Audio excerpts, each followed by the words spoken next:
Ahí, Listo. bueno, podemos ajustar y quizá ir abortando un poquito las intervenciones individuales para alcanzar el tiempo de todos.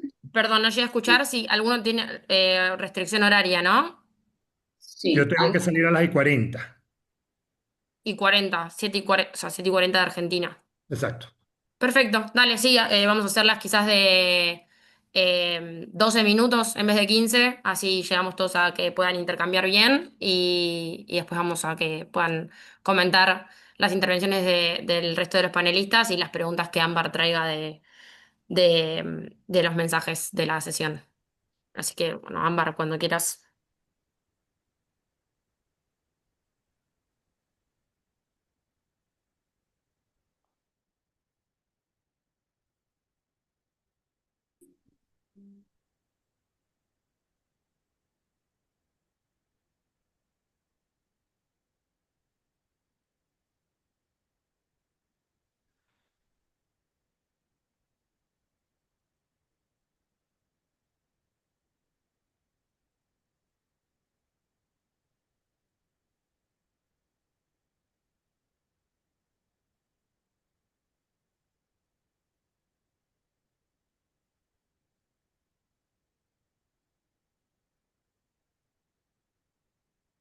ahí está, se ve pantalla, súper. Bueno, muy buenas tardes a todos y a todas, bienvenidas y bienvenidos al panel High Level de cierre de la Academia de Transición Energética Argentina 2020-2025. Después de 7 sesiones de clases, hoy nos reunimos para abrir un espacio de reflexión de alto nivel sobre 3 ejes fundamentales: los resultados y tensiones que nos deja la COP30 en materia de transición energética, el rol de América Latina en este proceso global y los desafíos y oportunidades que enfrenta Argentina para avanzar hacia una transición justa en los próximos años. Gracias a todas las personas que nos acompañan hoy y especialmente a quienes formaron parte de la academia durante esta edición. Es un honor cerrar este recorrido con un panel de voces tan diversas como complementarias de como las que encontramos hoy. Perdón, esta alergia me tiene un poquito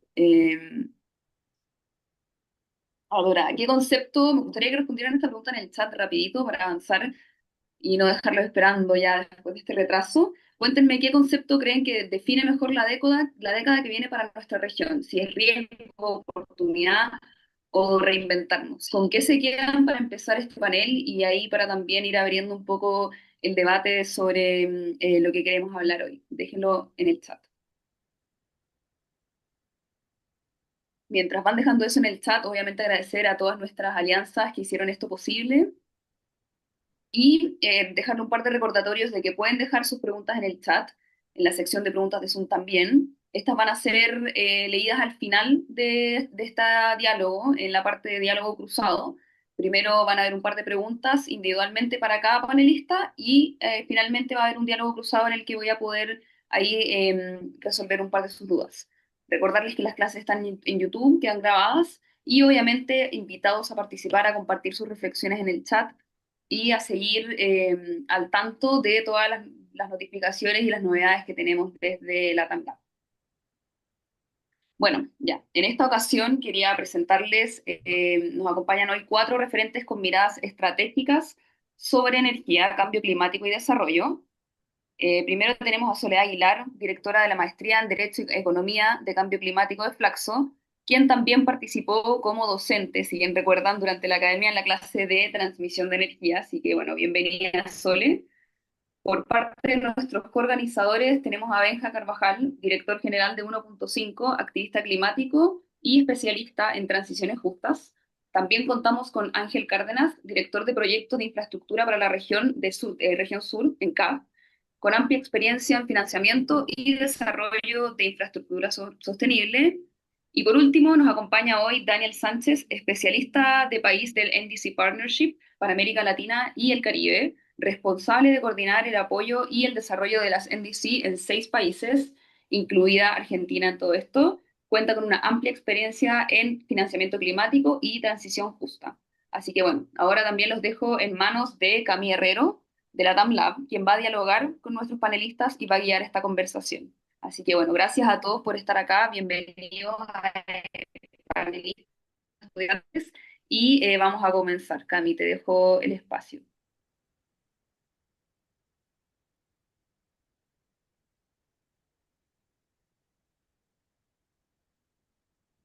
Tengo que-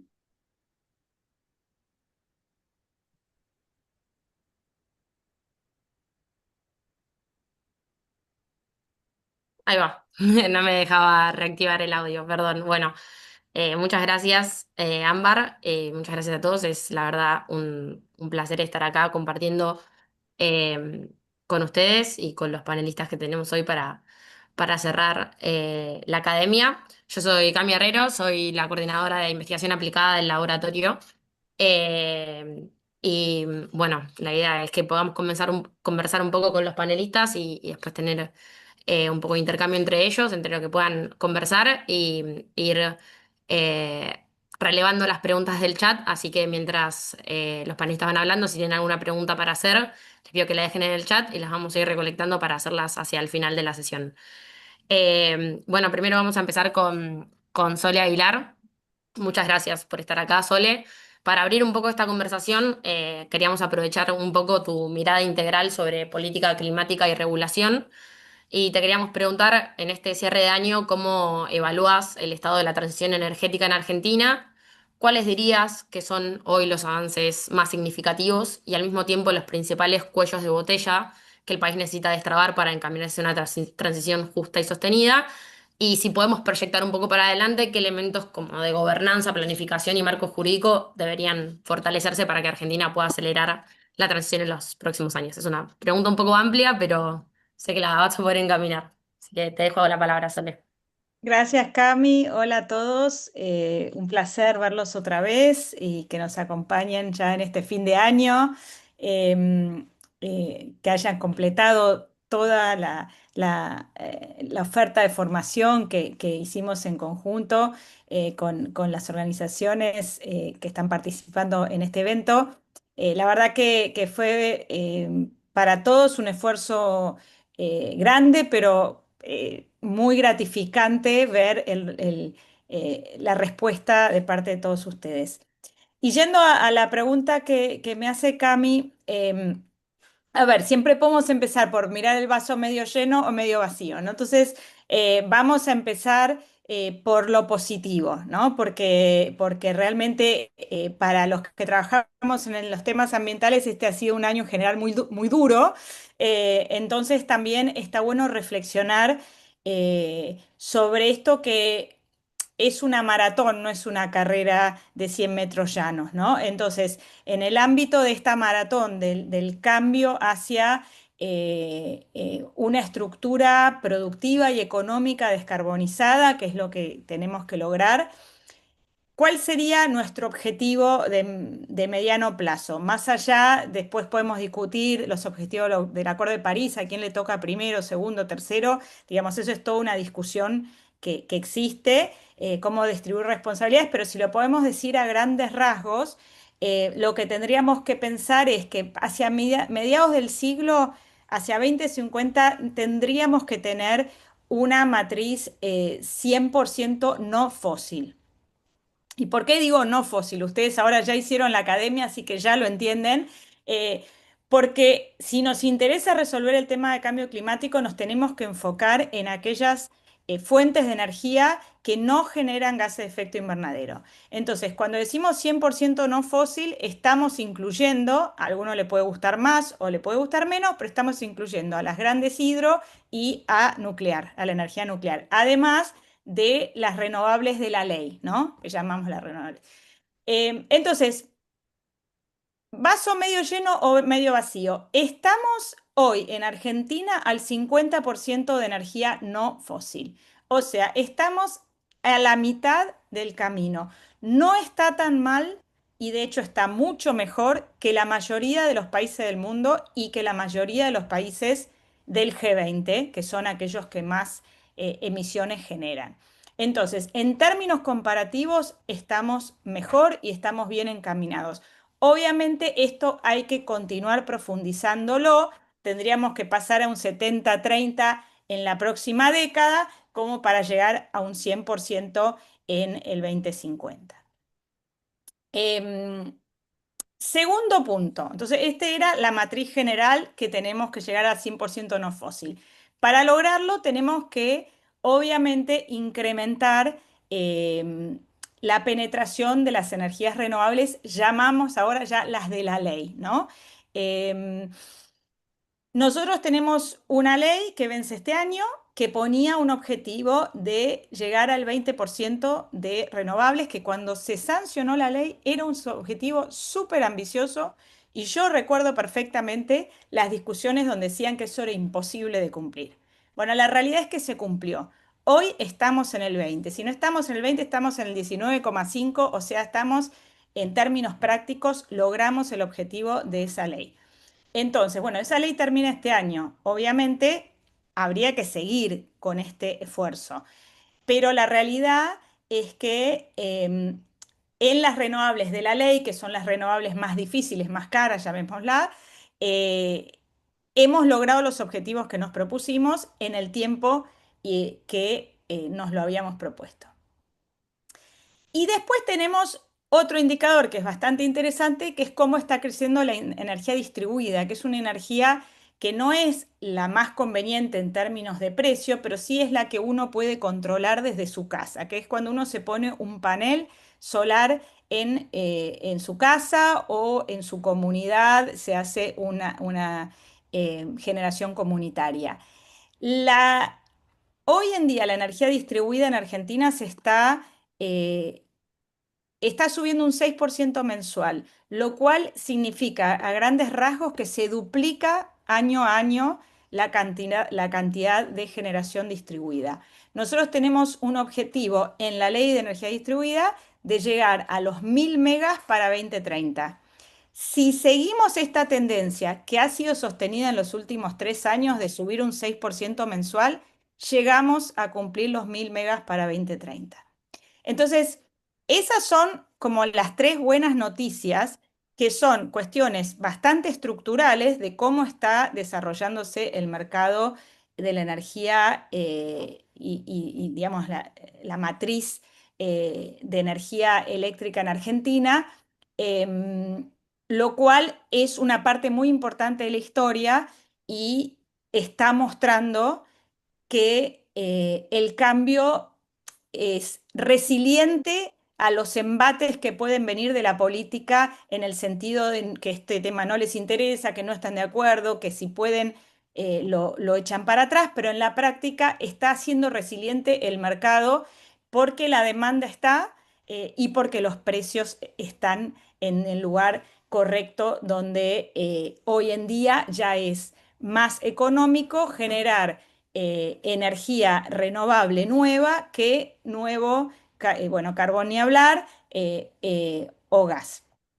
Obviamente esto también tiene que ver con en qué lugar uno lo ponga, ¿no? Pero digamos ya el precio está dando la señal más fuerte, más allá de los incentivos que uno pueda después generar por otro lado. Em, bueno, para una descarbonización de toda la economía, esta es una parte del cuento. ¿Querés- Perdón, ¿alguien quería hablar o no sigo? Bueno, para descarbonizar toda la economía, esta es una parte del cuento, porque la otra parte del cuento, cuando hablamos de la matriz primaria, incluye también no solo la energía eléctrica, que fue lo que yo me enfoqué en la presentación y lo que charlamos acá, sino que tenemos que ver también el transporte, que es la energía que se quema, digamos, cuando uno carga en el surtidor de nafta. Eso es otra parte de la historia, que es más o menos el 15% de las emisiones, que también hay que descarbonizarlo y creo que van a hablar después los otros invitados sobre eso. Y después tenemos las vacas en Argentina y todo lo que tiene que ver con la deforestación. Entonces, en la parte que nos enfocamos acá, que estamos hablando de transición energética y en particular de la energía eléctrica, estamos bien encaminados y el mercado nos está ayudando. Entonces, lo importante en este momento, entonces, yendo un poco, ¿cuáles son las trabas? ¿Cuáles son las barreras? ¿Qué es lo que falta? Bueno, para poder aprovechar este mercado que está a nuestro favor, em, esto es algo que no depende de nosotros depende de grandes inversiones, se necesita mayor transmisión. Hay que lograr una mucha mejor llegada de las líneas de transmisión a los lugares donde conviene generar energía renovable y tenemos enorme recurso para generación. Pero no está el transporte y el consumo está en las grandes ciudades, que está lejos de los lugares donde es más conveniente generar. Más allá que yo acá en Buenos Aires puedo poner un panel solar, si lo pongo en La Quiaca voy a generar el doble. Entonces tiene todo el sentido generarlo en el lugar donde mejor se da el recurso y transmitirlo por redes de alta tensión. Entonces hay una necesidad de una gran inversión en redes de alta tensión, pero también en mejorar los sistemas de media y baja tensión, que es el típico caso que ustedes si viven, los que viven en Ciudad de Buenos Aires, en verano se corta la luz porque explotó el transformador, porque todos están enchufados del mismo transformador. Si encima le metemos vehículos eléctricos, los transformadores van a volar por el aire. Entonces, eso tiene que ver con tecnologías viejas que hay que poner a punto. Nuevamente en este tema, los precios están, lamentablemente para los consumidores, pero para el desarrollo, los precios están mejor porque la energía está más cara y esto beneficia a que se puedan hacer este tipo de inversiones. De hecho, la ciudad licitó, lo hemos hablado, para hacer ya almacenamiento en grandes baterías para enfrentar los cortes. Entonces, estamos en una situación, para mí que sigo esto hace muchos años, donde la coyuntura nos está soplando a favor. O sea, eh, lo más estructural, que son los precios, la demanda, y lo que no nos está ayudando es la política. Entonces, la principal barrera ahora es política porque hay una fuerte empuje por beneficiar a los combustibles fósiles y perjudicar o no ayudar a las renovables. Y obviamente siendo inversiones tan grandes las que se necesitan, tampoco es que pueden suceder sin un apoyo gubernamental, que no necesariamente tiene que ser económico o fiscal. Perdón, discúlpenme un segundo. Está mi hija que se pone a gritar, disculpen. Em, em, no es necesario poner físicamente dinero, digamos, si es que el gobierno no lo quiere poner, pero sí se necesita un apoyo en términos de políticas públicas, por ejemplo, con una nueva ley de renovables. Y voy a la última pregunta, ¿qué elementos habría que fortalecer? Y voy a hacer, no sé cómo estoy de tiempos, pero te lo puedo resumir muy rápido. Argentina tiene que presentar una NDC que tiene que estar discutida con la sociedad civil, tiene que ser sólida, robusta y tiene que encaminarnos a lograr la descarbonización al 2050. Tiene que estar acompañada de un plan de transición energética porque más allá de que en la NDC podamos hacer un cálculo u otro, después eso tiene que estar acompañado de un plan concreto de descarbonización en el sector energético, eléctrico, transporte, que también debe venir acompañado de planes de desarrollo y de infraestructura, por ejemplo, transmisión, por ejemplo, carga de vehículos eléctricos, ayudar a las automotrices que producimos para que produzcan ese tipo de vehículos, etcétera. Y yo creo que también es necesario, para que todo eso suceda, una nueva ley de fomento de renovables, que puede ser nueva, con algunos aspectos de lo que funcionó bien, sacando lo que funcionó mal, poniendo un objetivo, por ejemplo, del 40%, o sea, duplicar el objetivo que teníamos para los próximos 15 años. Y con un esquema, aunque no sea de plata efectiva, pero que permita destrabar, permitir la inversión que después seguramente van a contar de los bancos de desarrollo, facilitarles para que ese financiamiento pueda llegar a las provincias. Yo creo que Argentina puede encaminarse para lograr los objetivos de la transición, a pesar del negacionismo y a pesar de todo, digamos, la retórica negativa que vivimos en este momento. Gracias.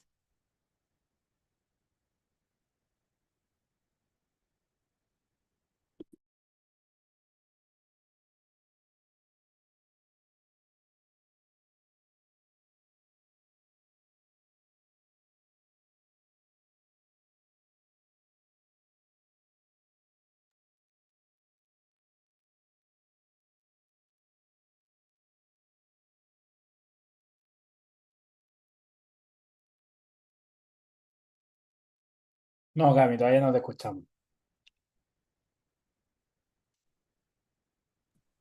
Ahí está. Ahora sí. Necesitaba una pequeña mano de ámbar. Eh, Muchas gracias, Sole, de verdad, por la presentación. Me parece súper interesante lo que traes, esto de que la coyuntura nos está empujando a favor y lo que falta que nos empuje un poco es la política. Me parece que como que estamos en un momento crítico. Me parece súper interesante, sobre todo lo que traes sobre el final, esto de la necesidad de combatir el negacionismo y la desinformación climática es algo que siento que está muy en agenda actualmente y que bueno, que es necesario que lo traigamos a la conversación, así que me parece súper interesante. Y ahora vamos a seguir con Benja, pero siento que me queda para el final para que charlemos un poco esto de que decís de que falta que nos ayude un poco la política. Me gustaría después, para el final, cuando tengamos un momento de intercambio, que nos cuentes un poco cómo ves vos la posibilidad de renovación de la ley de energías renovables. Así que para el final ya te aviso que va a quedar esa pregunta picando. Bueno, ahora para Benja y pasando un poco al vínculo entre transición energética y educación, Benja, ustedes desde 1.5 vienen impulsando modelos de formación en las academias de transición energética que desarrollaron, conectando educación y transición energética. Y queríamos saber un poco desde tu experiencia qué tipo de vínculo tiene que construirse entre la transición energética y el sistema educativo para que realmente se convierta en una palanca de transformación.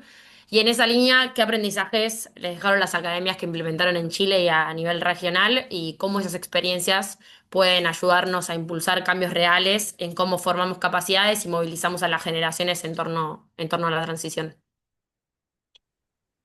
Una larga pregunta, ¿eh? Son largas las preguntas de hoy, ¿eh? Sí, no, totalmente. O sea, hay que tener una capacidad de retención importante. Cualquier cosa, retomamos. No sé cómo era. Ah, no, mentira.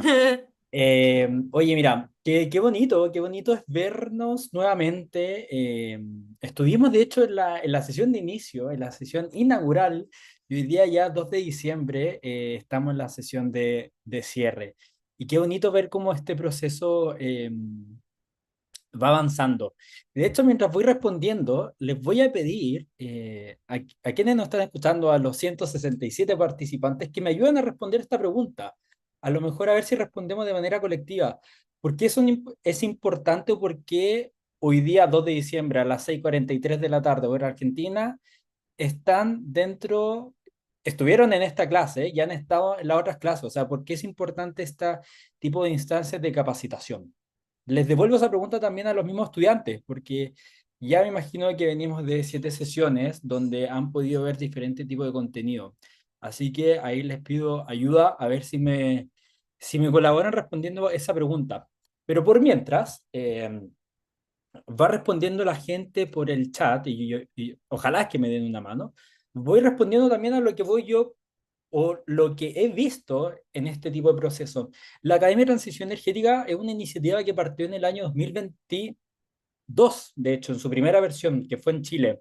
Tuvimos a 900 postulantes porque queríamos hablar de la transición energética en Chile. El año 2024 lo extendimos a Latinoamérica. Tuvimos el apoyo de la OLADE, que ahora se llama OLACDE, porque es la Organización Latinoamericana y Caribeña de Energía.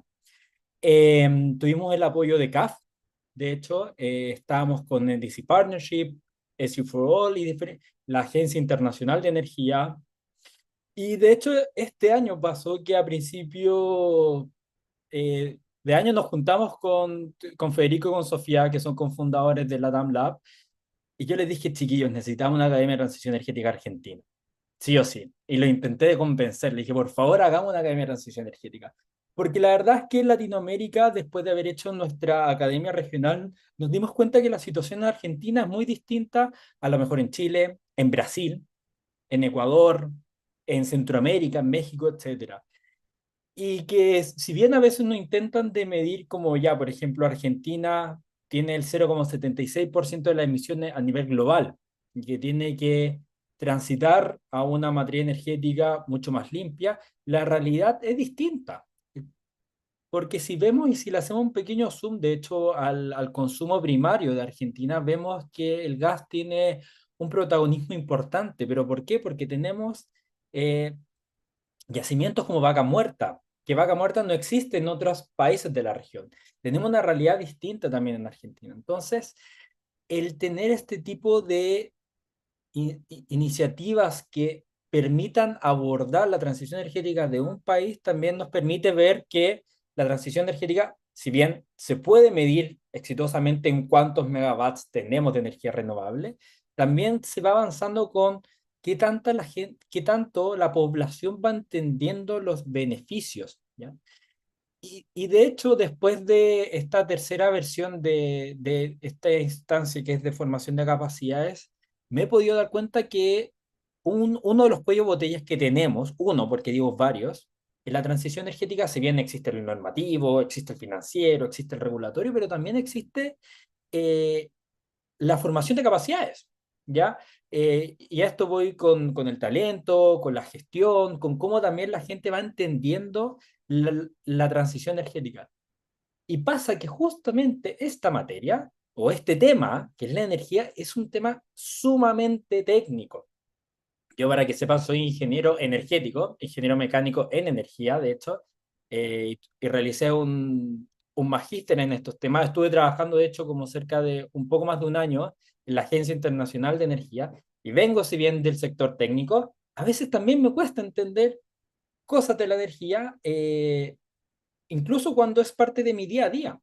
Entonces, tenemos que intentar de que el sector de la energía deje de ser un mundo que hablan entre expertos, experticia, entre gente que tiene doctorado, porque si queremos realmente acelerar, democratizar, que más gente participe de este proceso y que también sea un proceso acelerado, necesitamos que lograr este tema estén en un lenguaje ciudadano, estén en un lenguaje sencillo, que lo veamos también en el día a día y que rompamos un poquito ese paradigma de que la transición energética es la electricidad.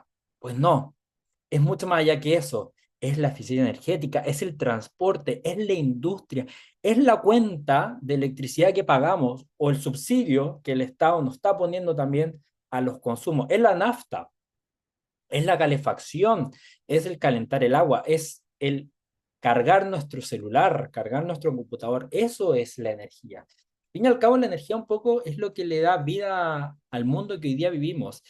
Y para ello es necesario entender que la educación en estos temas no es tan solo un complemento o algo adicional, sino que también es un eje central. Eh, y de hecho, dicho eso, voy a empezar a leer algunos de las respuestas, porque estaba leyendo mientras iba hablando, algunas respuestas que son muy bonitas, que por ejemplo eso nos dice, porque queremos formarnos y hacer nuestro aporte. Aquí nos estamos dando cuenta que no necesitamos que los consumidores, que generalmente somos quienes consumimos la energía, seamos solo consumidores, sino que tenemos que ser consumidores también activos o prosumidores, tener un rol más activo. Porque el momento es ahora, dice Irene, porque de nuestro futuro colectivo depende esto. Efectivamente, como dice Daniel. Carolina dice, porque todos debemos ser parte de esta transición energética, porque las buenas prácticas son importantes, porque no se puede defender lo que no se conoce y la formación es el primer paso de ser parte de manera efectiva. Para poder transformar y aportar es necesaria la capacitación.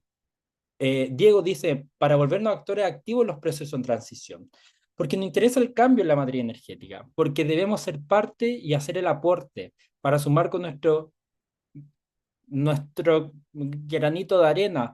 Es un proceso para tomar conciencia, porque por la relevancia de la participación, bien informados podemos tomar mejores decisiones. Oye, y puedo seguir.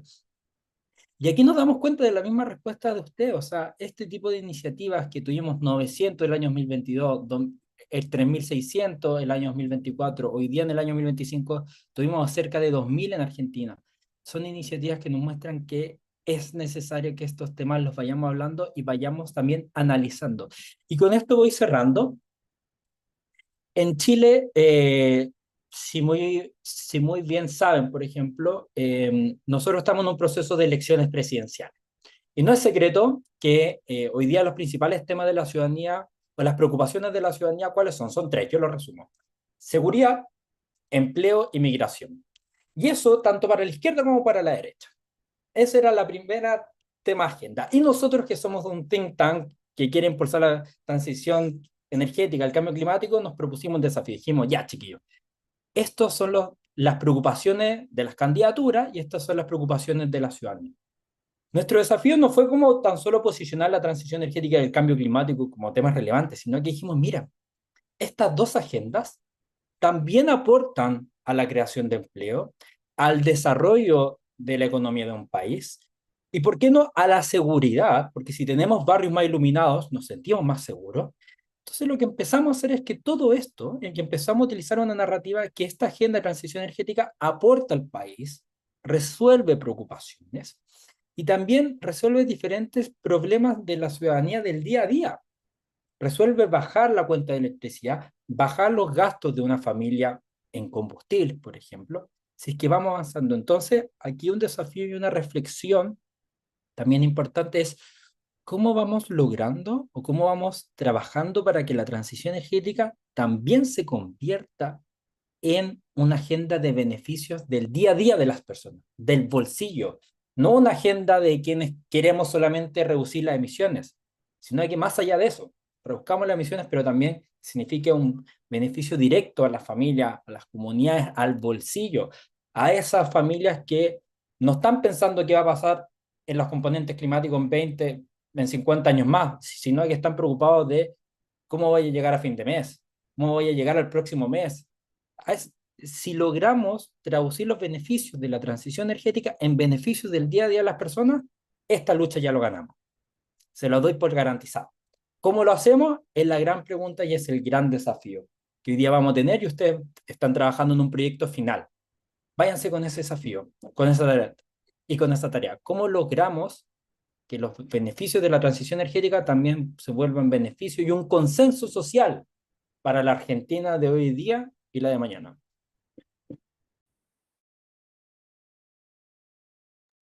Bueno, muchas gracias, Benja, la verdad. em, Me quedan ahí resonando dos ideas para que después también traigamos sobre el final. Me gustó mucho lo que dijiste sobre el principio y sobre el final. Quiero destacar, una cosa es como la importancia de conocer nuestros contextos nacionales y esto que hablaste con Fede y con Sofi me parece súper interesante. Necesitamos conocer el país en el que habitamos, la estructura productiva, energética, la matriz que tenemos para saber cómo vamos a transicionar. Y como nombraste, bueno, uno de los ejemplos es, ok, en Argentina tenemos vaca muerta, que es algo que no existe en todos los países, pero además en línea también con lo que decía Sole, hidroeléctricas, nuclear, ¿cómo vamos a pensar la transición energética? No es un tema en sí mismo, cómo la pensamos es un tema, y bueno, para eso es como necesitamos conocer nuestra propia matriz para entender cómo vamos a pensarla. Y también me llevo un poco esto para que siga resonando sobre el final cómo movilizamos a las personas, me parece súper interesante esto que traes de, ok, hay que traer la transición al día a día, al momento a momento, al bolsillo de las personas, que está en todo momento, en todo lugar y que no es algo externo y no es solo un panel solar arriba de un techo de una casa, sino que es algo que tenemos tangible en el día a día. Así que gracias, Benja, me parece súper interesante. Y bueno, ahora pasando un poco a Ángel. Quería preguntarte un poco desde la CAF, ustedes trabajan directamente con los países de la región para financiar infraestructura y proyectos estratégicos.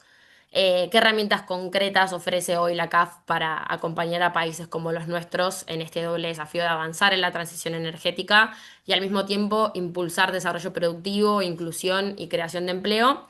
Y un poco complementando esto y yendo en la línea de que las preguntas acá vienen siendo un poco amplias, ¿qué condiciones o capacidades deberían fortalecer los países para aprovechar mejor estos instrumentos y hacer que la transición funcione como un motor de desarrollo y no solo como un cambio tecnológico?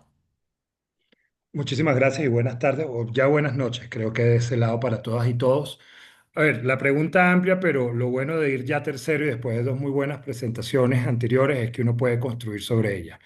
Y utilizar la palabra concreción en transición energética me deja pensando mucho en lo que Soledad y sobre todo Benjamín mencionaron. La transición energética no se puede ver como una cosa aislada o esta como un proyecto en sí. Yo creo que esto definitivamente es más una hoja de ruta integral de la sociedad donde no solamente converge, como también lo decían anteriormente, la visión técnica de la energía, sino también todo lo relacionado con el empleo, con un cambio de cultura, con una visión climática y por supuesto con una visión muy social. Es más, yo me atrevería a decir que, y es un poco la reflexión que hacemos dentro del banco, en que se empieza a construir un nuevo contrato social a partir de la mirada climática y sobre todo el modelo de transición energética que tenemos, porque además eso también es claro, no hay una sola transición energética, hay múltiples transiciones energéticas. Nosotros estamos en 25 países y saltar de Argentina a Bolivia o a Venezuela o a Trinidad y Tobago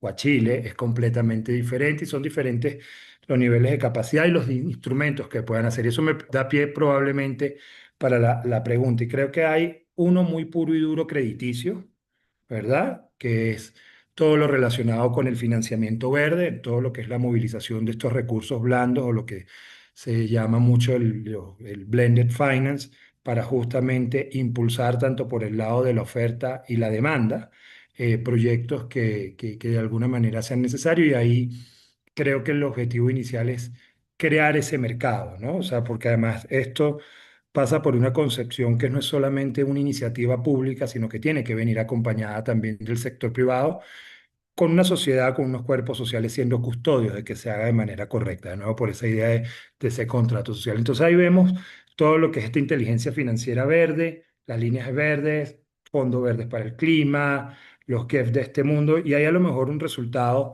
concreto que hemos hecho. Nosotros hemos logrado financiar cerca de la reducción de 4 millones de toneladas de CO2. Esto es equivalente al 1,1% de todas las emisiones del sector eléctrico de los países beneficiarios en América Latina. ¿Es mucho? Para nada. Creo que es una pequeña gotica en un océano que tenemos que involucrar. Y eso conecta, y me estoy desordenando yo también en la pregunta amplia, en el tema de capacidades. Porque para tú lograr colocar eso, tú tienes que tener una contraparte. Tú tienes que tener...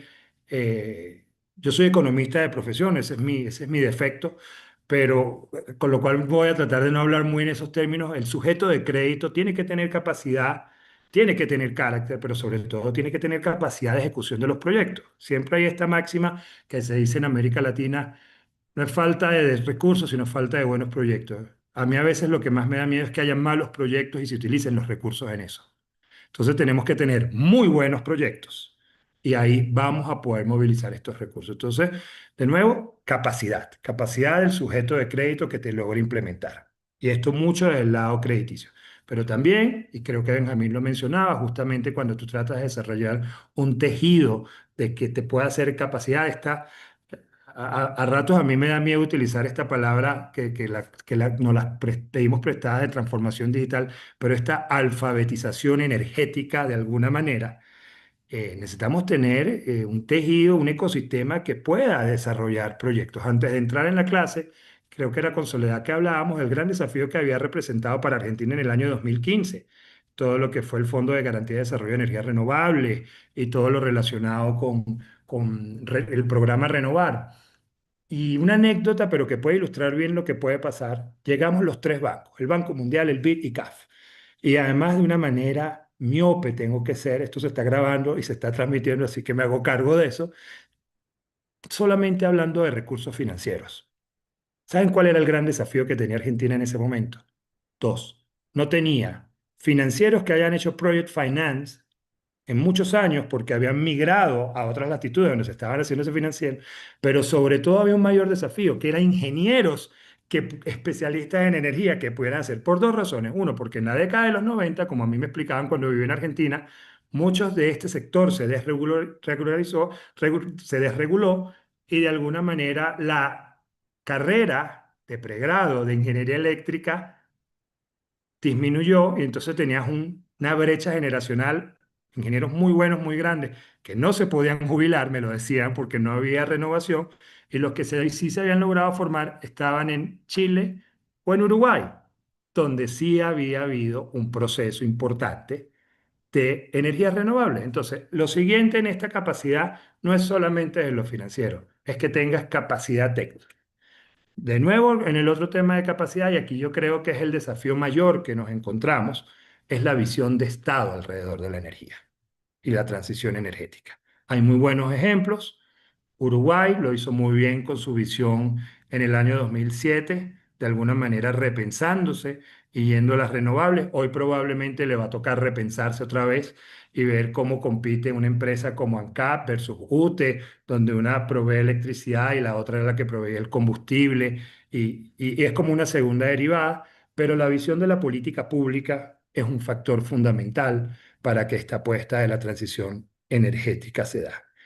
Volviendo y desordenándome, Camila, a la primera parte de los instrumentos, obviamente están líneas de financiamiento y eso también va con todo lo que puede hacer acompañar a proyectos de Project Finance, pero cada vez más hay instrumentos que son muy potentes. Por ejemplo, las garantías. Y Argentina en esto me atrevo a decir que fue por lo menos estuvo en esa primera ola de justamente de crear garantías para poder asegurar que estas inversiones tuvieran certidumbre y certezas en el tiempo. Porque el problema es que cuando tú inviertes en infraestructura, bien sea de generación, de transmisión o distribución, son infraestructuras que se repagan a muy largo plazo. Y seamos sinceros, en un continente donde la volatilidad política es bastante elevada, bueno, hay que definitivamente crear instrumentos para movilizar esos recursos, porque de nuevo, esto no es solamente del lado del sector público. Los instrumentos están también definidos para que el sector privado apalanque. Y en eso Chile ha hecho, viendo Benjamín, una muy buena tarea, y Uruguay también. Y Argentina creo que con renovar también, y podemos subir por cada uno de los países. Entonces, garantías parciales. Todos estos instrumentos tienen y deben apuntalar a buscar a crear mercados. Y me estoy probablemente quedando en la parte macro porque, y esto lo veía la otra vez en una conferencia, hablábamos mucho de generación distribuida. Yo no estoy en contra de ella, pero cuando tú hablas en un continente que tiene una pobreza energética como el que tiene América Latina, donde casi la mitad de la población de Argentina hoy no tiene luz y el 60% del continente no tiene acceso a energía segura, creo que nuestro primer gran desafío es ver cómo podemos apuntalar nuestra oferta. Pero eso no nos deja, y de nuevo, y vuelvo al tema de las condiciones, en esta visión de política o visión de Estado, visión estratégica de los países, no podemos quedarnos solamente con la generación, transmisión y distribución. Probablemente de las lecciones aprendidas que hemos visto en todos los países de América Latina en cuanto a sus programas de expansión de renovables, es que no han logrado generar el activo, ese asset class que se llama, o en gran volumen en transmisión. Entonces tienes una gran capacidad de generación en Atacama, en Chile, y te cuesta conectarla para que llegue a la región metropolitana de Santiago, solamente por poner un ejemplo. O los precios son prohibitivos. Y luego, en instrumentos, creo que cada vez más hay que ser lo suficientemente amplio en qué apostamos al financiamiento. Cuando uno ve, y esto lo saben seguramente todos ustedes más que nada, así que voy a ser muy breve, cuando uno ve el mapa de las emisiones, y ya Benjamín también lo decía, que no era solamente la oferta de energía, era la industria, es el sector vivienda, es el uso del suelo, es la agricultura, tenemos que ver dónde nuestra inversión es más redituable. Una apuesta que ha tenido el banco es definitivamente la descarbonización del sector transporte, donde está la mayor cantidad de nuestras emisiones. Y ahí podemos entrar en un debate, y es un debate importante, porque la ortodoxia en transición, en eficiencia energética, en transición energética nos dice tenemos que ir a flotas eléctricas inmediatamente. Y yo quiero ser muy transparente. Cuando uno habla con los alcaldes, cuando uno habla con los gobernadores y uno le dice usted tiene que electrificar toda su flota, bueno, eso es muy fácil en Buenos Aires, en Santiago de Chile y en Bogotá, pero váyase usted a la comunidad intermedia y pequeña. Entonces, tenemos que en algún momento hacer las paces con sacar vehículos privados y reducir emisiones e ir lo más rápidamente hasta que logremos tener que esas entidades territoriales tienen la suficiente capacidad y fuerza para poder adoptar la electrificación completa. Esto es un debate. Hace 4 años, otra anécdota de un colega mío estuvo en el International Transport Forum y habló del gas como combustible de la transición.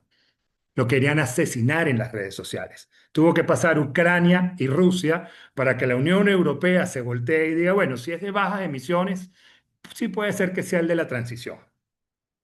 Entonces, de nuevo, las transiciones energéticas hay que pensarlas de manera heterogénea. No es lo mismo en Chile que en Venezuela, en Ecuador, en Brasil, en Bolivia. Lo que sí todos debemos apuntar es a reducir emisiones y definitivamente cada vez más llegar a uno que sea completamente cero. Yo cortaría por ahí. Yo creo que también, Camila, me desordené yo por esto de la pregunta amplia, pero para una segunda vuelta más que a la orden a precisar cualquier cosa que se me haya quedado. Gracias.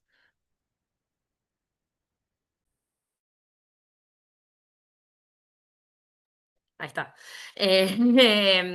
Muchas gracias, Ángel. De verdad, no, para mí estuviste muy bien ordenado, o sea, nuestra pregunta amplia que les hicimos a todos. Así que muchas gracias. Me sigue resonando esto que trajiste y que trajo Benja también de las transiciones heterogéneas. Me parece como algo muy interesante para retomar después en el espacio de intercambio y preguntas.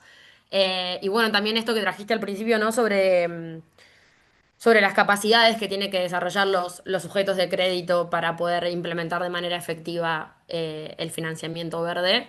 Me resuena mucho esto de la construcción de capacidades institucionales para implementar este tipo de proyectos, sobre todo desde el LATAM Lab, y aprovecho este espacio publicitario que nos has dado el pie. Estuvimos desarrollando todo este año un documento de recomendación de política pública para el desarrollo tecnológico nacional en Argentina vinculado a la transición energética. Y uno de los principales cuellos de botella que aparecían eran estos, ¿no? La necesidad de construcción de capacidades institucionales para poder implementar efectivamente los proyectos de transición energética. Así que, bueno, les haremos saber cuando esté publicado y listo para que todos los lean. Pero bueno, nada, súper interesante y esa parte como que me quedó resonando porque es algo que venimos viendo durante todo el año, así que eh, nada, muchas gracias Ángel, de verdad. Y bueno, pasamos a nuestro último panelista. Eh, Daniel, vos venís siguiendo muy de cerca las negociaciones de la COP y el trabajo con países en la actualización de sus NDCs. ¿Cómo viste especialmente el avance en la agenda de la transición energética en esta COP30, particularmente en lo relativo al debate sobre el phase out de los combustibles fósiles? ¿Y qué señales te dejó la negociación respecto de lo que podemos esperar hacia 2026, cuando los países deban presentar sus nuevas metas y aumentar su ambición? Y un poco en este marco, porque no te quiero dejar afuera de las preguntas amplias. ¿Cómo está trabajando hoy NDC Partnership para acompañar a los miembros en fortalecer sus políticas, financiamiento, capacidades institucionales para que la transición energética sea realmente viable y alineada con el objetivo de 1.5, ¿no? Camila, muchas gracias a LATAM Lab por la invitación. Nosotros en el NDC Partnership es siempre un gusto tener estos intercambios a nivel regional y a nivel de país que nos ayudan a aterrizar mucho el trabajo que hacemos, que es muy amplio. Respondiendo a tus consultas, voy a empezar con con la última, que habla un poco de lo que hace el partnership y cómo estamos interactuando con gobiernos y que sirve un poco de ilustración a la gente que no está tan familiar con nuestra plataforma. El partnership sirve como una forma de un secretariado del Acuerdo de París. Es una plataforma que se ha creado para buscar financiamiento y facilitar asistencia técnica para que los países desarrollen sus NDCs, para que tengan todos los recursos, tanto financieros como técnicos necesarios para producir compromisos para con el Acuerdo de París de alta calidad y de alta implementabilidad. Entonces, en el partnership tenemos una suerte de, creo que estamos por los 150 y algo países miembros, de los cuales Argentina es uno, y la verdad que todo Latinoamérica, con algunas excepciones. Y tenemos como 200 miembros institucionales, que son desde ONGs hasta bancos como la CAF, como el BID, como el Banco Mundial y instituciones que están dispuestas a proveer recursos financieros, recursos técnicos o inclusive a veces simplemente recursos de conocimiento para ayudar a los países que requieren apoyo y asistencia técnica desarrollando sus NDCs. En ese marco de actividad es muy interesante para nosotros el interactuar con países de todo tipo, interactuar con muchas regiones y ver las distintas dinámicas, tanto técnicas como políticas, que es lo que marcan a las NDCs. Nosotros somos firmes creyentes que las NDCs y el Acuerdo de París ha sido un hito muy importante para el mundo en general y para todas las regiones, porque ha formalizado y estandarizado la manera en que los países hablan sobre cambio climático, sobre muchos temas, entre ellos transición energética, y esto como parte del universo más grande de medidas de adaptación que llevan los países. Entonces, para el partnership es muy importante coadyuvar este diálogo entre los países que es normalmente liderado por los ministerios de medio ambiente, aunque cada vez los ministerios de Hacienda toman un rol más importante en esto. Y creemos que la COP, siendo el reflejo del Acuerdo de París y que se hace anualmente, es uno de los escenarios más importantes para este diálogo. Obviamente, este es un diálogo de muy alto nivel. Existen muchos cuestionamientos al multilateralismo en los últimos 5 años. Esto producto también del ambiente político mundial, donde gobiernos quieran llamarle de derecha, gobiernos conservadores, promueven entre sus políticas de Estado las políticas de aislamiento, aislamiento comercial, aislamiento de cooperación internacional, aislamiento en el diálogo y aislamiento en sus necesidades. Y esto, por supuesto, afecta la voluntad de diálogo y las prioridades globales de pronto se vuelven muy regionales y a veces muy de país, que esto definitivamente ha sido reflejado en el COP30. Si quieren que lo ponga en un lenguaje un poco menos diplomático, la COP ha sido un escenario donde los países que dependen económicamente de la producción de petróleo, especialmente en el Medio Oriente, han hecho una serie de bullying a los países que no tienen esta misma matriz energética y donde ellos están tratando de minimizar las actividades de adaptación relacionadas a la transición energética y tratando de establecer una agenda que es bastante tibia, por falta de una mejor palabra, que por supuesto responde a sus intereses económicos y geopolíticos. Sin embargo, la región de Latinoamérica se ha mostrado como una de las regiones que está contrabalanceando estos grupos regionales que son muy afines a la producción petrolera. Y durante estas negociaciones, el bloque latinoamericano ha empujado mucho por energías renovables, energías no relacionadas a la producción de carbono, etcétera, etcétera.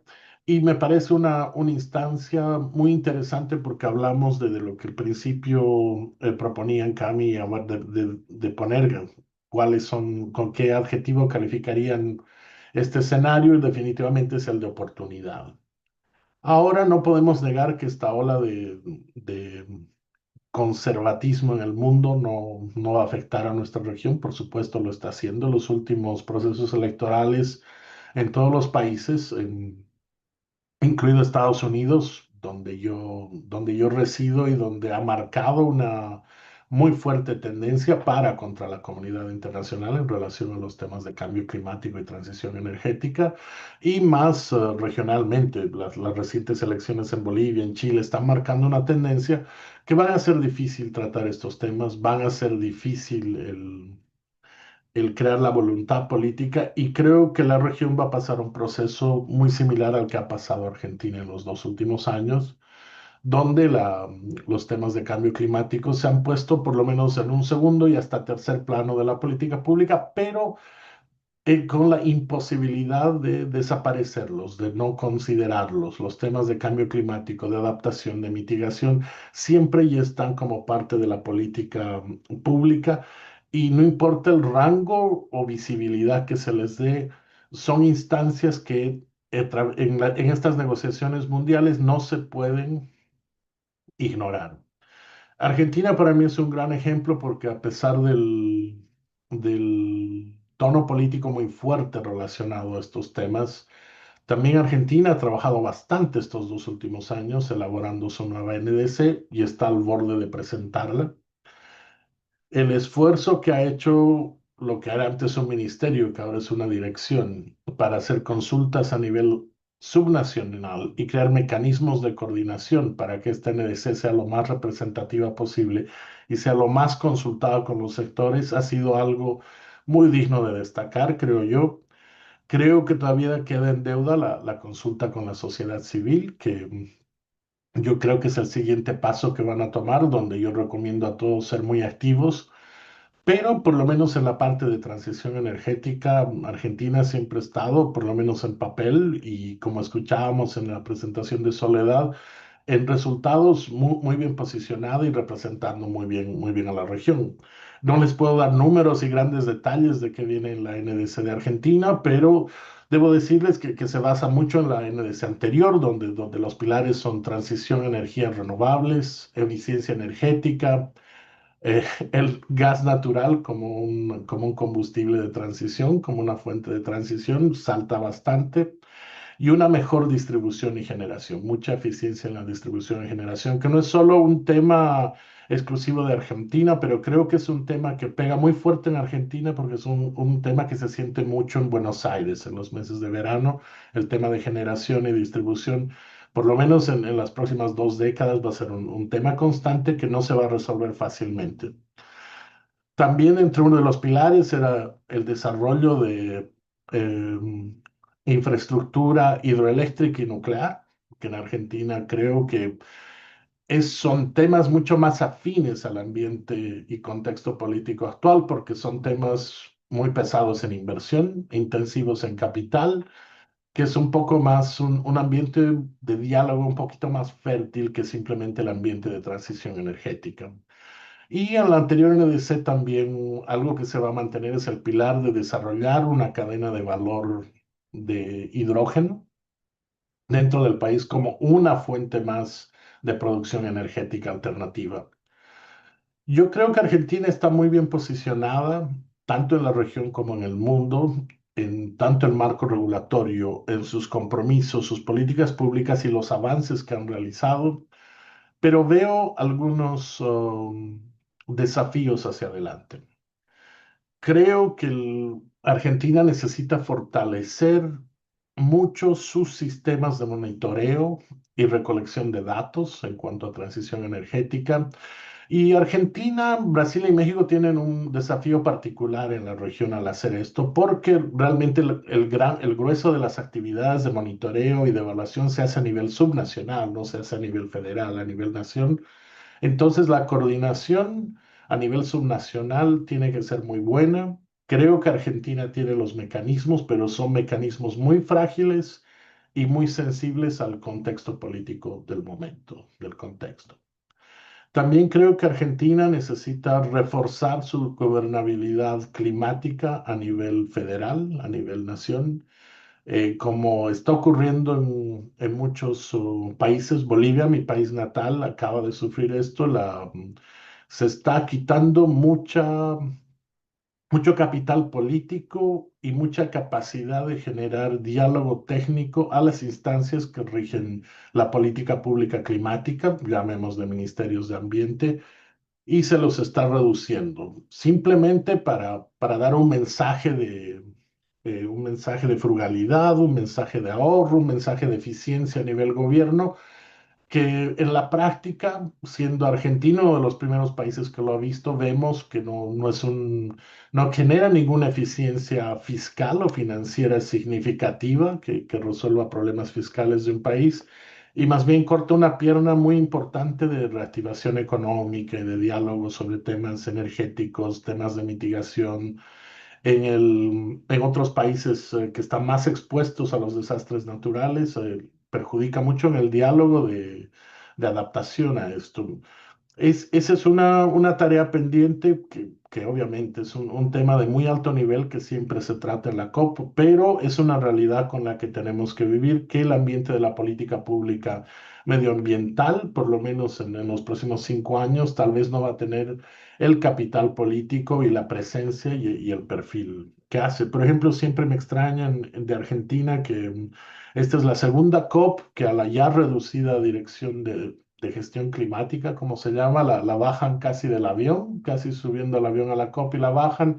Y en las negociaciones simplemente está la Cancillería defendiendo grandes lineamientos geopolíticos y económicos, que lo hizo muy bien, además muy contrario a lo que muchos esperaban. Argentina fue una de las más contestatarias al grupo de países petroleros, pero realmente esta dinámica de bajar de nivel político a las instancias de política climática creo que pueden ser eventualmente negativas para todo el país, independiente de la ideología del partido que esté en ese momento, porque están retrasando un diálogo técnico muy necesario e instancias que no tienen ni el peso político ni el peso técnico, y digámoslo así, el peso presupuestario, porque son instancias casi sin cartera en este momento, son encargadas de avanzar con temas súper importantes para un país como es la NDC. Para terminar con la última pregunta, las señales hacia el 2026, ahí es una pregunta interesante. Nuevamente, el multilateralismo está en cuestionamiento. Las grandes plataformas, los bancos multilaterales, se cuestiona mucho su rol, se cuestiona mucho dentro de este marco de acuerdos comunes cuál es la efectividad y realmente cuál está teniendo el impacto. Y el ambiente político mundial no ayuda mucho a esto porque hay una tendencia nuevamente al aislamiento geopolítico económico a muchos niveles, pero lo que nos trae mucho entusiasmo es que nuestra labor del día a día es recibir solicitudes de los países, de cuál es la necesidad que tienen para desarrollar NDCs y para mejorar las contribuciones al Acuerdo de París. Y de 100 y países que tenemos, 87 nos han solicitado específicamente apoyo técnico y financiamiento para transición energética y para capacidades para crear una nueva fuerza laboral que pueda funcionar en una nueva economía energética. Llámese gente especializada en reparar vehículos eléctricos, en instalar paneles solares, en dar mantenimiento a todo tipo de nueva energía. Y también vemos muchos estudios en el impacto de esta transición. Ya poniendo más un poco el gorro de transición justa, la parte impopular de esto hacia el futuro es que la transición justa no solo es para el beneficio común en el sentido de que hay que ver la transición hacia energías más viables y reducir nuestras emisiones. Esa transición tiene un impacto económico y un impacto económico muy focalizado. Les quiero dejar como ejemplo que este no es un tema menor, porque como ejemplo les dejo el estado de West Virginia, que en Estados Unidos, que era un estado tradicionalmente demócrata, desde los 60, un estado donde amaban a Kennedy y todo lo que vino después. Cuando la administración de Obama vino con el mensaje de que se va a hacer una transición energética, energías limpias y que van a volver West Virginia, que además es uno de los estados más pobres de Estados Unidos, la van a convertir en un hub tecnológico de energía renovable y demás. La gente de ese estado estalló porque el principal ingreso de ese estado es la minería de carbón, que se usa para la generación eléctrica. Al afectar estas políticas su vida y en la mayor fuente de ingresos en un estado ya por sí muy pobre, este estado se ha vuelto republicano y este estado fue vital en las dos elecciones que ganó el presidente Trump. En nuestros esfuerzos de transición justa, tengamos consideración de las repercusiones político-económicas que estas pueden ser. El tratar de ser el mismo avasallamiento que hacen las economías petroleras con los incentivos de transición energética puede traer resultados económico-políticos que al mismo tiempo generen el contexto político mundial que tenemos en este momento. Y eso también lo quiero dejar como reflexión. Y como último punto que sale de la COP, que es algo que tenemos muy presente todos los que trabajamos en organizaciones internacionales, el nuevo ambiente mundial de aislamiento ha causado que se han reducido enormemente los flujos de cooperación internacional y el financiamiento de medidas climáticas y el financiamiento de esta transición energética se vuelve una tarea muy importante para plataformas como el NDC Partnership, para la banca multilateral, para los organismos internacionales, para todo el sistema de Naciones Unidas que trabaja con cambio climático, dado que los flujos no son los que eran antes y me voy mucho a lo que nos decía Ángel, que los proyectos deben ser altamente técnicos, altamente con una capacidad de inversión y una tractabilidad de inversión alta y proyectos de mucha calidad porque la competencia por financiamiento en los próximos años va a ser muy alta. Espero no haberme extendido mucho y nuevamente agradezco a LATAM Lab por este foro y por un panel y una conversación muy interesante con mis colegas. Gracias.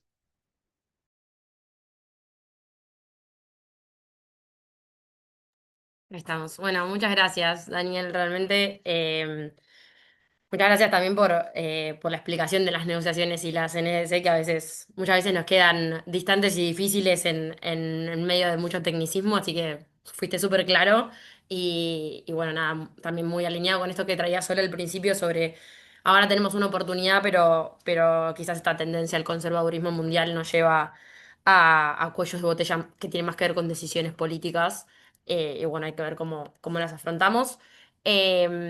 Ahora para finalizar, vamos a proponer unos 10-15 minutos más o menos de un diálogo cruzado y unas preguntas que tengan en el chat. Quería arrancar con Ángel porque sé que en breve te tenés que retirar y quiero darte la oportunidad para un breve análisis final. Propongo una pregunta así más cruzada para que puedan responder los cuatro. Si quieren, arrancamos con Ángel y cualquier reflexión final que tengan. Pero si pudieran elegir una política pública o una decisión estratégica que Argentina pudiera o debería tomar ya mismo como para no perder terreno en la transición energética, por dónde se orientarían, para dónde llevarían el barco.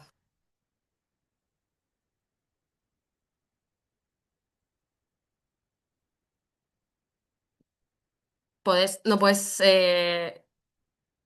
no puedes hablar, creo que hay Ámbar.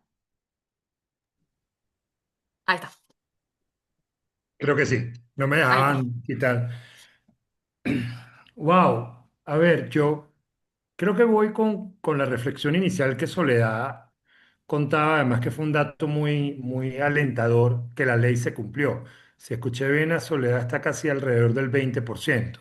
Eso significa que probablemente esa primera gran conversación en Argentina ya se dio y hay que ir más a niveles intermedios. Yo creo un debe o un tema que todavía tiene espacio de mejora es crear estructuras que puedan financiar cada vez más la transmisión y la distribución en Argentina. Bien, Creo que no solamente por el acceso al ciudadano, sino por un tema industrial. Eh, Creo que sí, se sigue manteniendo un poco que cuando hay veranos muy fuertes hay cortes y los primeros que se regulan terminan siendo el sector industrial. Entonces, si de nuevo volvemos a la visión de que la transición energética y la energía es fundamental para el empleo, para la productividad y para la integración, tenemos que estar seguros de que podamos proveer. Eso, y otra cosa que a lo mejor pareciera futurista, pero que a mí me gusta siempre conversarlo y que no estamos viendo bien, hay como un gran debate alrededor de la inteligencia artificial, de la era de datos, de los centros de datos y de esta construcción de esta infraestructura. Hay mucho todavía que descartar ahí, se habla de burbujas, de que hay sobrecalentamiento, pero lo que sí es cierto es que si un país como Argentina quiere con todos sus recursos, utilizar la energía para potenciar su economía de una manera sostenible y quiere entrar en la era masiva de datos masivos e inteligencia artificial, los reguladores de energías tienen que empezar a pensar de manera diferente, porque ya no es solamente el gran usuario industrial, el usuario en la comunidad, sino empieza a haber un nuevo usuario que son estos centros de datos. Y eventualmente si Argentina quiere apuntar a eso, tiene que pensarse desde el punto de vista de la regulación de manera diferente y esto conecta con el otro gran elemento que tiene Argentina. Creo que estoy dando una tercera, perdón Camila, si me Está fui más perfecto, allá está el tema perfecto. de minerales estratégicos o minerales críticos. Hace un par de meses, un mes tuve la oportunidad de conversar con una misión de Nevada que estuvo en Argentina. Y hay como una conversación muy a nivel subnacional de cómo va a aprovechar Argentina sus minerales de manera sostenible. Entonces ahí entró todo el tema de la refinación o no de los minerales, que es más eficiente. Esa conversación se tiene que dar hoy porque, de nuevo, estos tres elementos van a hacer que la transición energética sea más sostenible, pero sobre todo que acompañe la productividad y competitividad del país. Yo me enfocaría por ahí. Perfecto. Sole, Benja, Daniel.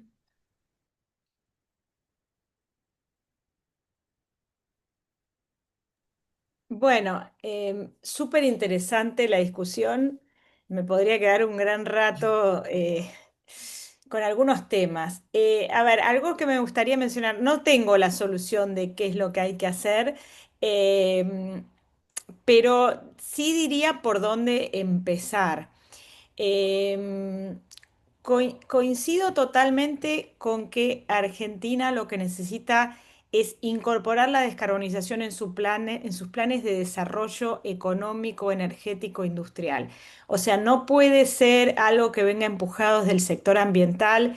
No nos están escuchando, no les interesa este sector, pero sí hay un interés por promover el desarrollo del país, por estabilizar las cuestiones fiscales, etcétera, donde estos argumentos funcionan, ¿no? Entonces me parece que hay que ser mucho más estratégicos, un poco como mencionaba Benja antes también, estratégicos en los argumentos que puedan llegar a buen término, ¿no? Y en ese sentido tenemos muchos argumentos.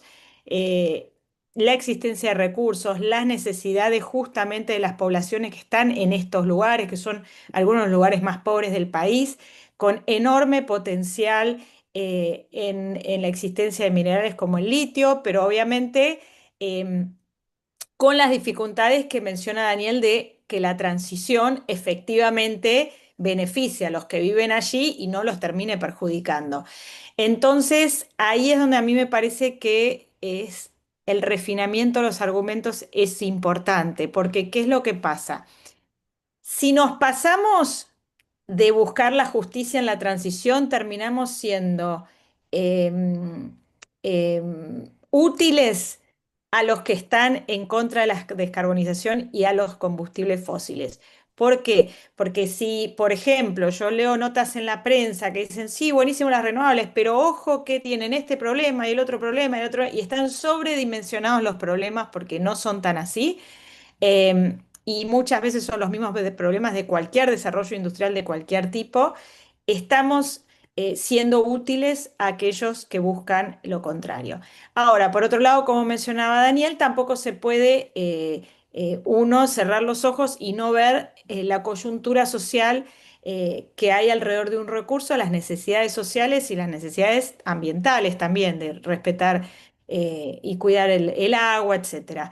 Entonces, creo que esa es una línea fina que hay que transitar con mucha reflexión para no ser eh, cautivos de los intereses contrarios, ¿no? Que a veces le pasa al ambientalismo.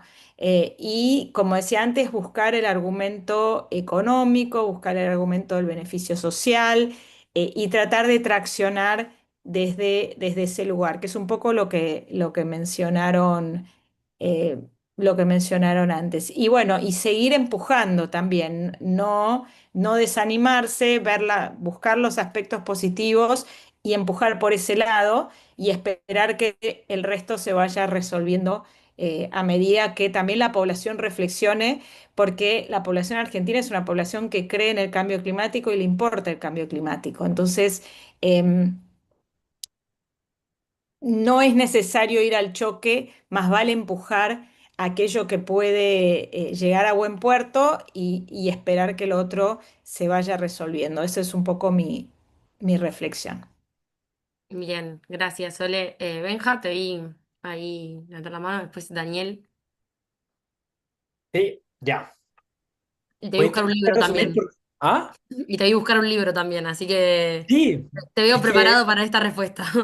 es que estaba pensando cómo responder esta pregunta, esta muy interesante duda y punto. Y yo creo que hay un libro el que fui a buscar que me va a ayudar mucho a responderlo. Ya.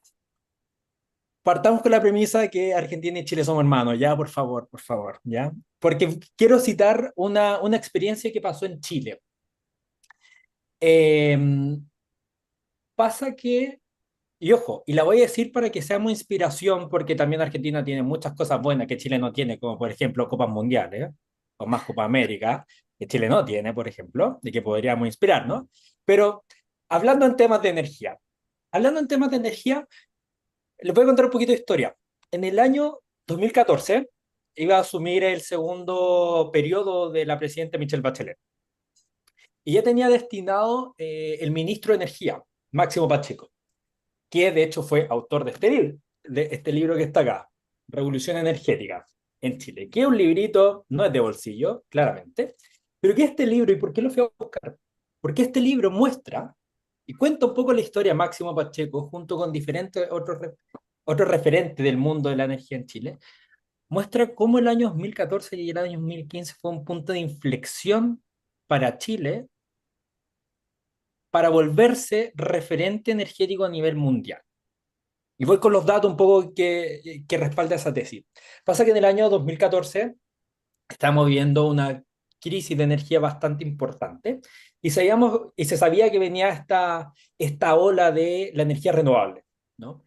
Chile, para que ustedes sepan, no tiene combustibles fósiles, no tiene. De hecho, importa el 98% de sus combustibles fósiles. Entonces, cada vez que hay un problema, un conflicto geopolítico, no sube la cuenta de la luz, no sube todo, básicamente, no sube la gasolina, no sube todo. Y ese diagnóstico lo venía un poco ya trabajando el gobierno de izquierda y de derecha.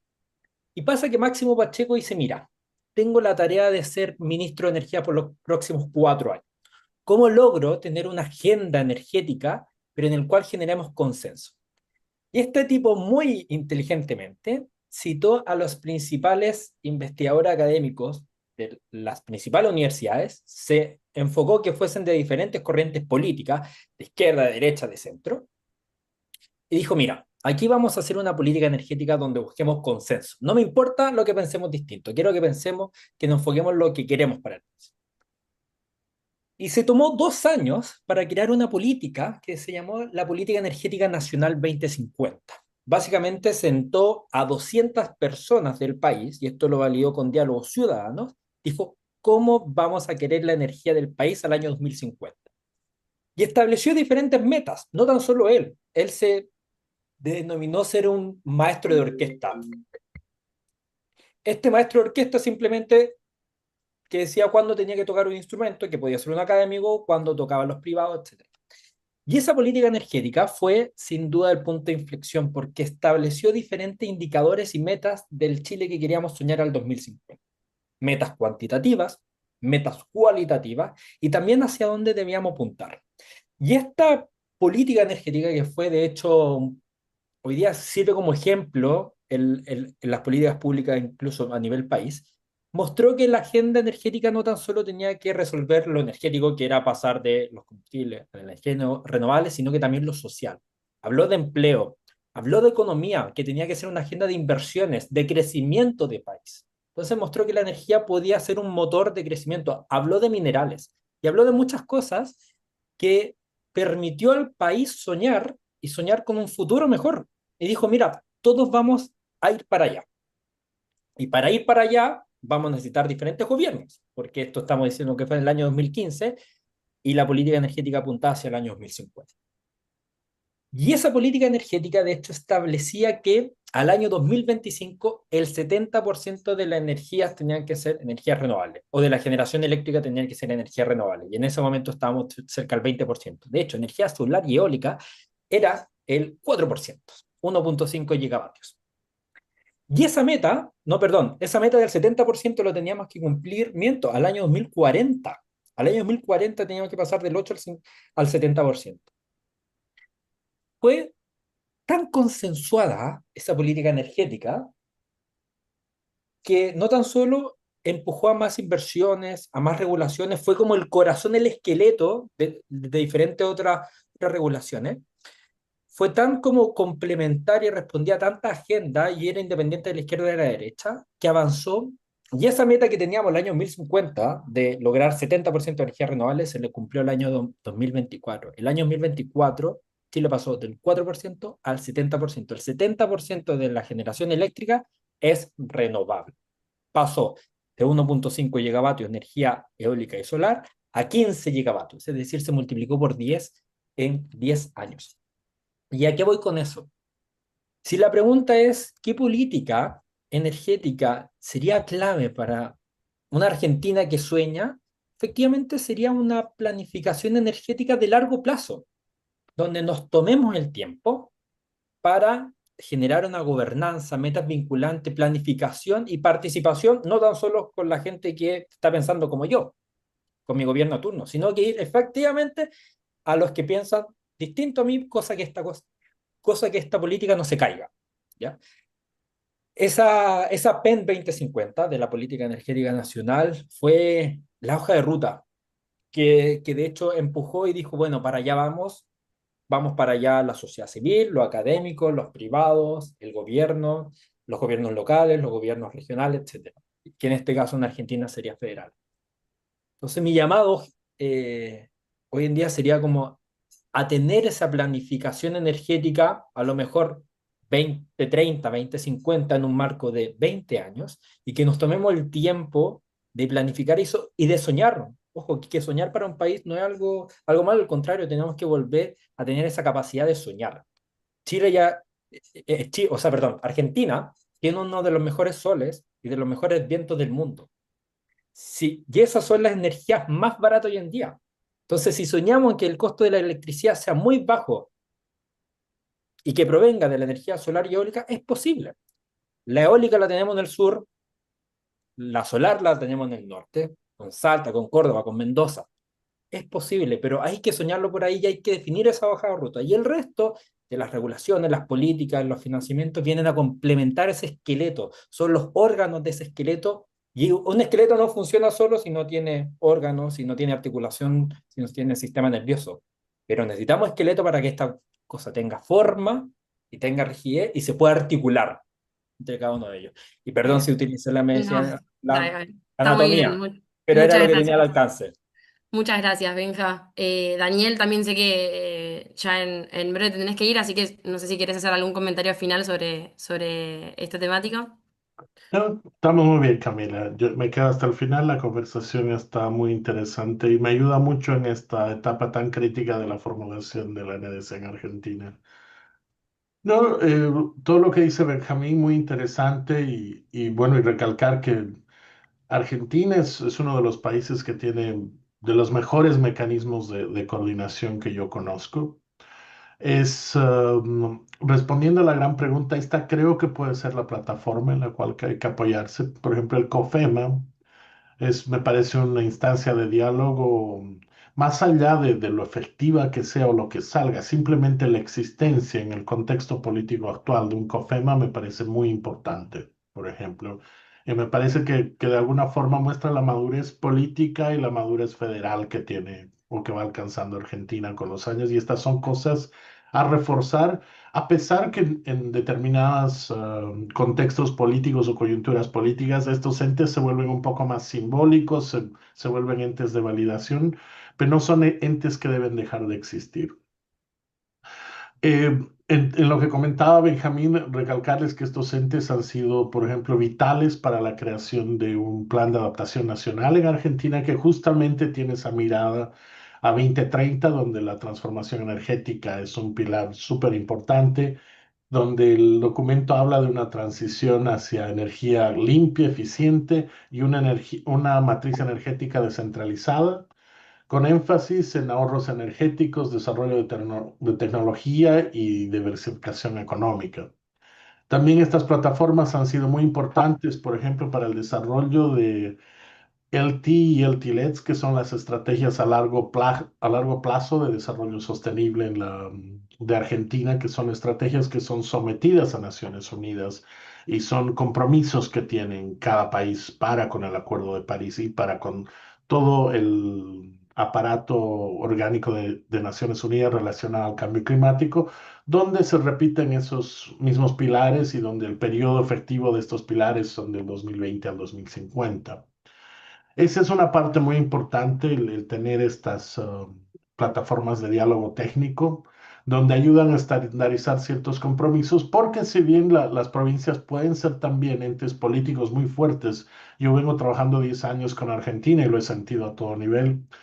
pero también dentro de de las entidades de ambiente subnacionales en las provincias también existe personal técnico, también existe personal que trasciende las coyunturas y ciclos políticos que tratan de mantener estas líneas abiertas a los niveles subnacionales y federales. Y como segunda respuesta, otro lugar donde yo creo que hay que invertir mucho, hasta el momento la transición energética ha sido algo muy liderado y muy abanderado desde el sector de medio ambiente, desde el sector de adaptación.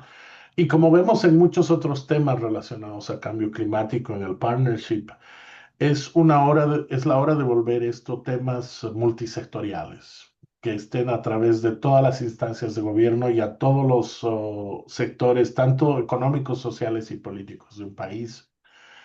En esta COP, un tema de mucho diálogo fue las plataformas de país, que incluían un componente de transición energética muy importante como un instrumento donde se planteen todos los proyectos, tanto de mitigación como adaptación, para buscar financiamiento integral y hacer estos planes a un nivel super macro, a nivel política pública nacional, para que cada sector no siga compitiendo con otros, donde siempre medio ambiente pierde porque nunca es una repartición ni política ni técnica que tenga el peso político presupuestario técnico para influenciar políticas públicas a nivel de lo que lo hace, por ejemplo, un ministerio de obras o un ministerio de gas y petróleo, como tienen los países con más tradición inglesa, ¿no?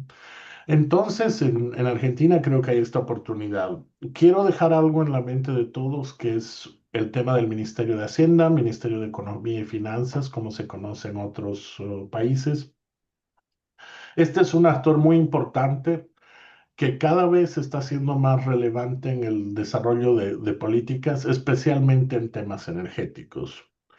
Por una razón, el tema de adaptación al cambio climático ha crecido tanto en la política pública nacional, regional, mundial, que los ministerios de Hacienda han empezado a ver que va a tener efectos a largo plazo en presupuestos nacionales.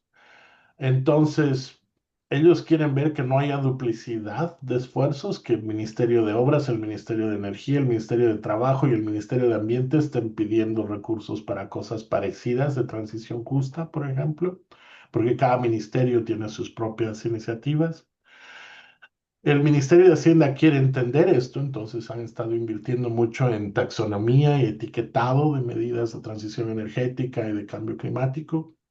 Y por supuesto al Ministerio de Hacienda le interesa saber qué flujos van a representar esto, de dónde los van a conseguir y eventualmente cuando esto dé sus frutos es cómo aplicar una política impositiva a estos nuevos sectores, ¿no? Cómo vamos a cobrar impuestos de todo esto, cómo recuperamos la inversión que hemos hecho como Estado. Y debo decir que Colombia es, por ejemplo, un ejemplo donde la Dirección Nacional de Planeamiento y el Ministerio de Economía y Finanzas han sido críticos en el desarrollo de NDCs y muy críticos en toda la parte de transición energética, porque ellos sí tenían la espalda financiera, técnica y política para poner este tema sobre la mesa, a pesar que es un tema que el MATS allá en Colombia, el Ministerio de Ambiente y Desarrollo Sostenible, viene machacando hace 10 años. Yo creo que el multisectorialismo y las plataformas que nos conectan en el diálogo técnico, en resumen, serían dos ambientes para invertir, no necesariamente recursos financieros, pero recursos técnicos y especialmente tiempo para fortalecerlos y legitimarlos. Gracias.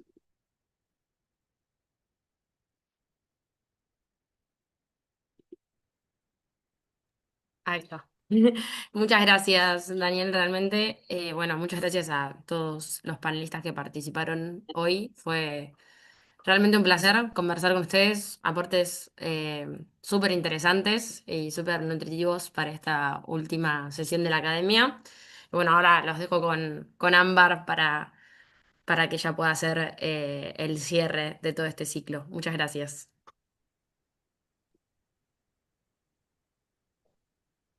Bueno, muchas gracias en verdad a todos los panelistas.